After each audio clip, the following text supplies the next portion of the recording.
સંસદ ભવનની અંદર સમાજવાદી પાર્ટીના સાંસદ રામજીલાલ સુમન દ્વારા વીર મહાપુરુષ રાણા સાંઘા વિશે અભદ્ર ટિપ્પણી કરવામાં આવતા ઠેર ઠેર તેનો વિરોધ કરવામાં આવી રહ્યો છે।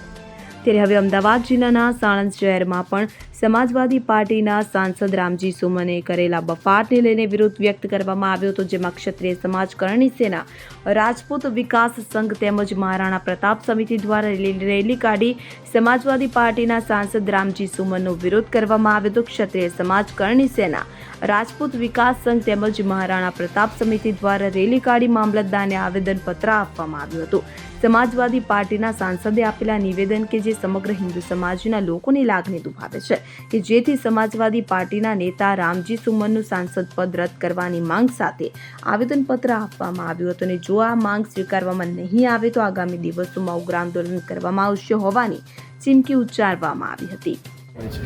મારું નામ વાઘેલા પૃથ્વીરાજસિંહ ભરતસિંહ છે। અચ્છા પૃથ્વીરાજસિંહ, આજે એક જે પ્રકારે વિવાદિત બસપાના સાંસદનો જે વિવાદ પર મહારાણા પ્રતાપનું અપમાન કરવામાં આવી રહ્યું છે, આજે એક રેલી દ્વારા આપને આવેદન આપવામાં આવ્યું છે, આપની સ્પષ્ટ શું માંગ રહી છે? અમારી સ્પષ્ટ એ માંગ રહી છે કે એ જે સાંસદ છે રામજી સુમન, જેને જે અભદ્ર ટિપ્પણી કરેલી છે એનું સાંસદ પદ રદ થાય, એના માટે ક્ષત્રિય સમાજમાં ઉગ્ર રોષ રહેલો છે। એના સાંસદ પદ રદ કરવાની માંગ લઈને અમારા ક્ષત્રિય સમાજના લોકો અહીં આવેદનપત્ર આપવા આવેલા છે। આપની માંગ જે કરવામાં આવી છે, એ જે માંગ સ્વીકારવામાં આગળ તમે કોઈ પગલું આપવું? આગળમાં આનાથી પણ ઉગ્ર આંદોલન કરી શકશું। ઓકે ડન, ચાલો। આપનું નામ ને પરિચય?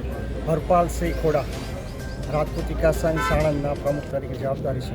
અચ્છા, આજે આવેદન આપવામાં આવ્યું છે, જે પ્રકારે નિવેદન હતું, માત્ર ગુજરાતની તો સમગ્ર દેશના હિન્દુઓની લાગણી દુભાઈ છે અને આવા નિવેદન ખરેખર તો એક ના આપવા જોઈએ, કારણ કે પોલિટિકલ જનતાના નેતા કહેવાય, જનતા નેતા તરીકે આવા નિવેદન આપવા અને લાખો લોકોના દિલ સાથે છેડવાડ કરો તો આવેદન આપવામાં આવ્યું છે, શું માંગ છે આપના?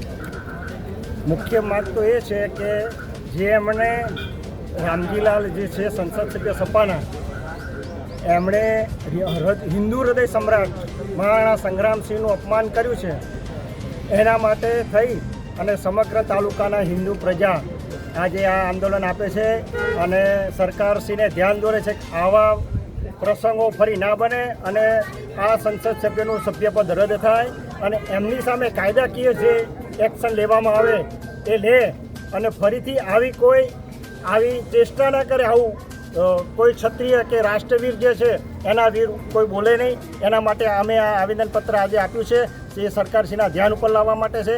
આ આંદોલન અમે આવેદનપત્ર આપ્યું, એમાં કોઈ કોમ કે કોઈ પક્ષ વિરુદ્ધ નથી, ફક્ત વ્યક્તિ વિરુદ્ધ છે કે જે વ્યક્તિ પોતે એક મહાન નેતાની વિરુદ્ધ બોલ્યા છે, એનો આક્રોશ છે।